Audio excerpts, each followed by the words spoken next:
गणेशपुर नाम के एक गांव में राजू नाम का एक प्रेस करने वाला रहता था। राजू के घर एक पपीते का पेड़ था। जब उस पेड़ के पपीते पक जाते तो राजू उन्हें तोड़कर गांव की बाजार में जाकर बेच आता था। राजू का बेटा कभी कभी पपीता खाने की जिद करता तो राजू उसे समझाता। बेटा, अगर हम सारे पपीते घर पर ही खा लेंगे तो बेचेंगे क्या? पपीते को छोड़ो और रोटी खा लो। एक दिन रंगा नाम का आदमी राजू के पास ढेर सारे कपड़े लेकर आया। रंगा पहलवानी कर चुका था। गांव के लोग उससे डरते थे और उसका कहना मानते थे क्योंकि वह शारीरिक रूप से बहुत ताकतवर था। रंगा कपड़ों की गठरी राजू को देकर बोला, राजू, इन कपड़ों को बढ़िया करके धोना और प्रेस करना। 100 से ज्यादा कपड़े हैं। राजू इतने सारे कपड़े पाकर बहुत खुश हुआ क्योंकि इन कपड़ों से उसे 2-3 हजार रुपए की कमाई होने वाली थी। राजू, उसकी पत्नी और उसके बेटे ने खूब जमकर कपड़े धोए। ठंड में कपड़े धोते धोते राजू के बेटे को सर्दी लग गई और उसे जुकाम, खांसी और बुखार हो गया। मैं रंगा के कपड़े देकर पेमेंट लेकर आता हूँ, फिर दवा लेने चलेंगे। राजू जब रंगा के पास पेमेंट लेने पहुँचा तो रंगा ने तेवर बदल लिए। ठाकुर जी पर मेरे 5,000 आ रहे हैं, उनसे मेरा पेमेंट मिल जाए तो तुम अपने रुपए ले जाना या सीधे जाकर उन्हीं से मांग लो। तुम्हारे पैसे किसी के पास अटके हुए हैं, इससे मुझे क्या मतलब? मुझे मेरा पेमेंट चाहिए। मतलब तुम्हें गांव में किसी की परेशानी से कोई मतलब नहीं। जब मेरे पास ठाकुर जी से पैसे आएंगे तभी तो मैं तुम्हारे पैसे दे पाऊंगा। इतनी सी बात तुम्हारे समझ में नहीं आती क्या? मोटे ताजे रंगा से पतला दुबला राजू कुछ नहीं कह पाया। वह बेचारा चुपचाप अपने घर लौट आया। पिताजी, आपको पैसे नहीं मिले, क्या अब मेरा इलाज नहीं हो पाएगा? बेटा, ईश्वर सबकी मदद करता है। मैं तुम्हें गर्म पानी में नींबू निचोड़कर पिला दूंगा, उससे भी बुखार उतर जाता है। पिताजी, मेरा पपीता खाने का मन कर रहा है, एक पपीता तोड़ दो ना। राजू ने अपने बेटे के लिए पपीता तोड़ा। उसने जब पपीता काटा तो उसे अपनी आंखों पर विश्वास नहीं हुआ। पपीते के बीज सोने के थे। राजू ने पेड़ पर चढ़कर और पपीते तोड़े और उन सभी को काट काट कर देखा। हर पपीते के बीज सोने के निकले। राजू की माँ, राकेश बेटा, जल्दी यहाँ आओ, देखो हमारे पपीता में सोना निकला है। पपीते से निकला सोना बेचकर राजू ने अपना घर ठीक कर लिया और प्रेस करने का धंधा छोड़कर बाजार में कपड़ों की शानदार दुकान खोल ली। जब रंगा को पता लगा कि राजू के पपीतों से सोना निकलता है तो वह गांव वालों से जाकर बोला, गांव वालों, पपीते का पेड़ भले ही राजू के घर में है, लेकिन है तो वो गांव की जमीन पर। उस पेड़ के पपीतों का सोना गांव वालों को भी बांट देना चाहिए। बोलो, मैं सही कहता हूँ या गलत? रंगा ने गांव वालों को खूब भड़काया और गांव वाले उसकी बातों में आ गए। वे राजू के घर जाकर पपीता मांगने लगे। ठीक है, अब पेड़ पर जितने भी पपीते आएंगे बारी बारी से हर एक गांव वाले को एक एक पपीता दे दिया जाएगा। मैं चाहता हूं कि सभी गांव वालों का जीवन स्तर ऊपर उठे। गांव के लोग राजू के व्यवहार से बहुत खुश थे। राजू के पपीतों की वजह से पूरे गांव में सुख समृद्धि आने लगी, लेकिन रंगा का दिमाग फिर घूमा।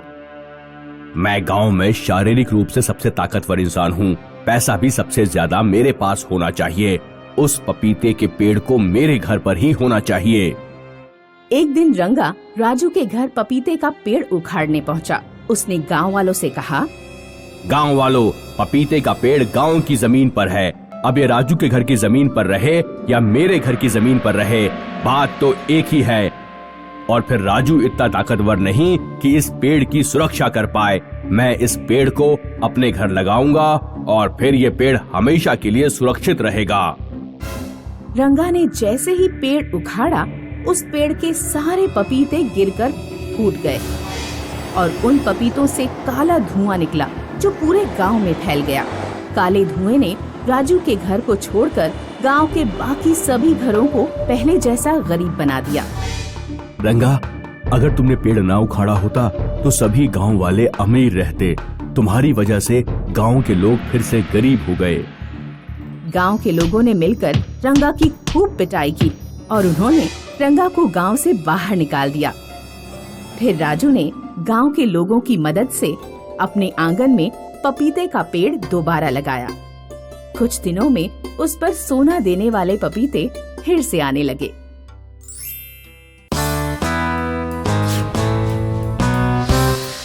लाजपुर नाम का एक गांव था, जहां राकेश नाम का एक ऑमलेट बेचने वाला रहता था। राकेश अपने ठेले पर ऑमलेट और उबले हुए अंडे बेचता था। राकेश की गोल मटोल आकृति और अंडे का धंधा होने के कारण गांव के लोग उसे मजाक में अंडा कहकर बुलाते थे। अंडा भैया, जरा 2 ऑमलेट और 2 उबले हुए अंडे लगा देना। धर्मपाल भाई, बस अभी 2 मिनट में लगाता हूँ। ये बताओ, तुम्हारी बहू की तबीयत अब कैसी है? बुखार उतर गया या नहीं? हाँ, पिछले कुछ दिनों से थोड़ा आराम तो है। मुझे तो ये भी नहीं पता कि असलियत में बीमार है या बीमारी का नाटक कर रही है। इन पत्नियों का कोई भरोसा नहीं अंडा भाई। राकेश के मिलनसार व्यवहार के कारण लोग उसकी दुकान पर अंडे खाना पसंद करते थे। राकेश ठंडी के दिनों में अच्छी कमाई कर लेता था। रात में घर लौटने से पहले वह अपनी पत्नी के लिए एक विशेष ऑमलेट जरूर बनाता था। नंदिनी, लो, सबसे अंत में प्यार से बनाया गया ऑमलेट सिर्फ तुम्हारे लिए। थैंक यू अंडा जी। अब कम से कम तुम तो मेरे नाम का मजाक मत बनाओ। ज्यादा अमीर ना होते हुए भी राकेश खुशहाल जीवन बिताता था। राकेश के पड़ोस में पंकज नाम का एक चाट बेचने वाला रहता था। पंकज बहुत आलसी था।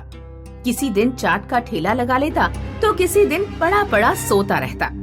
उसकी पत्नी उसे लात मार मार कर जगाती थी। अरे ओ राजकुमार, उठ जाओ, आज घर में खाने को कुछ नहीं है। अगर मुझे पता होता कि तुम इतने आलसी हो तो कभी मैं तुमसे शादी नहीं करती। पंकज अगर नहीं उठता तो उसकी पत्नी उसके मुंह पर भैंस का गोबर डाल देती थी, क्योंकि मुंह धोने के बहाने तो तुम उठ भी जाओगे, वैसे तो उठने वाले नहीं हो। जरा अपने पड़ोसी अंडा भैया को देखो, मात्र ऑमलेट बेच बेच कर ही घर संभलवा लिया। हमारा घर अभी भी वैसा ही खस्ता हाल है। अभी जब बरसात आएगी तो लिंटर टपकने लगेगा, फिर तुम्हें ही पानी के नीचे सुलाऊंगी। पंकज राकेश के सामने ही अपना चाट का ठेला खड़ा करता है। वह चाट बनाने के लिए 3-4 दिन पुराने बचे हुए छोले का इस्तेमाल करता। चाट में बहुत बुरी महक आ रही है, इसका स्वाद भी खट्टा लग रहा है। तुमने ही तो खट्टी खटाई डालने को कहा था, अब चाट खट्टी नहीं तो क्या मीठी लगेगी? मैं नहीं खा रहा इस चाट को, इससे अच्छा तो अंडा भैया की ऑमलेट खा लेता हूँ। पंकज के खराब माल और अकड़ू स्वभाव के कारण ग्राहक उसके ठेले पर रुकते ही नहीं थे। वे उसका ठेला छोड़कर राकेश की दुकान पर अंडे खाने चले जाते। एक रात पंकज जब घर पहुंचा तो उसकी पत्नी बोली, आज 2-4 रुपए कमाए या नहीं? मुझे पैसे दो, सब्जी लेकर आनी है। इतनी रात बीत गई और तुमने अभी तक खाना ही नहीं बनाया, मेरा लौटने का इंतजार कर रही हो। जब सब्जी ही नहीं थी तो खाना किस चीज से बनाती? पैसे दो। मेरे पास पैसे नहीं हैं। पंकज की पत्नी गुस्से में घर छोड़कर चली जाती है। ये सब उस अंडे की वजह से हो रहा है। अगर वो मेरा पड़ोसी ना होता और मेरे सामने अपना ठेला ना लगा रहा होता तो ग्राहक मजबूरी में मेरी चाट खाते, चाहे मैं कितना भी पुराना माल इस्तेमाल करता। अंडे के धंधे का कचूमर निकालना पड़ेगा। एक रात जब राकेश और उसकी पत्नी शादी में गए हुए थे तो पंकज उनके घर में घुस गया। उसने राकेश के घर पर रखे सैकड़ों अंडे के ट्रे ठेले पर रखे और पूरा ठेला पहाड़ी पर ले जाकर सीधे खाई में फेंक दिया। राकेश अगले दिन जब शादी से लौटा तो उसने देखा कि सारा माल और ठेला गायब है। राकेश और उसकी पत्नी ने सोचा कि उनके घर डाका पड़ गया। दोनों बेचारे पूरे दिन दरवाजे पर बैठकर रोते रहे। सुनिए जी, इस तरह हाथ पर हाथ रखकर बैठे रहने से कुछ नहीं होगा। चलिए चलकर ठेला ढूंढते हैं, क्या पता कहीं कोई सुराग या निशानी मिल जाए। दोनों लोग माल और ठेले की तलाश में इधर उधर भटकने लगे। वे रात होने पर भी गांव में भटकते रहे, लेकिन उन्हें कुछ भी नहीं मिला।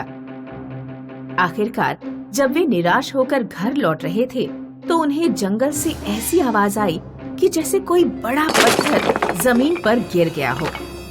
दोनों जंगल में गए तो उन्होंने देखा कि एक विशाल अंडा कहीं से जमीन पर गिरा है। इतना बड़ा अंडा तो मैंने आज तक नहीं देखा। इसके आकार को देखकर लगता है कि ये किसी बहुत बड़ी मुर्गी का अंडा है। राकेश ने एक बड़ी सी ट्रॉली का इंतजाम किया और अंडे को अपने घर ले आया। अंडा तो हम ले आए, लेकिन इतने बड़े अंडे का इस्तेमाल क्या होगा? अगर इसे तोड़ा गया तो इसका सारा तरल बाहर निकल आएगा। इसे पूरा तोड़ना बेवकूफी होगी। राकेश सीढ़ी से अंडे के ऊपर चढ़ा और उसने छेनी और हथौड़े से अंडे में एक छोटा सा छेद किया। अंडे में छेद होते ही उसका तरल फव्वारे की तरह बाहर निकलने लगा। राकेश ने अंडे पर एक पाइप और टंकी लगा दी। पाइप और टंकी के सहारे से अंडे का तरल जरूरत के हिसाब से बाहर निकाला जा सकता था। राकेश ने दोबारा अपना धंधा शुरू किया। दूर दूर गांव के लोग इतने बड़े अंडे का ऑमलेट खाने के लिए आने लगे। राकेश का मुनाफा पहले से भी 2 गुना हो गया। लोग अंडा खाने नहीं बल्कि देखने भी आते थे। उधर पंकज राकेश की बढ़ती कमाई देखकर जलकर राख हो जा रहा था। बड़ा अंडा, इसे भी खाई में फेंक दूंगा। राकेश और उसकी पत्नी सुबह अधियारे ही उठ जाते थे। एक दिन पंकज उनके घर कुछ सुबह सुबह पहुंच गया। उसने राकेश और उसकी पत्नी पर बेहोश करने वाला स्प्रे छिड़क दिया। राकेश और उसकी पत्नी बेहोश होकर गिर गए। फिर पंकज ट्रैक्टर और ट्रॉली से विशाल अंडे को पहाड़ी पर ले गया।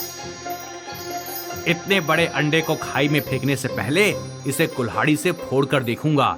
इसे फोड़ने में बहुत मजा आएगा। पंकज ने जोर से अंडे में कुल्हाड़ी मारी। अंडे से पानी का इतना तेज प्रेशर निकला कि पंकज के पांव जमीन पर टिके नहीं रह सके और वह खाई में गिरकर मर गया।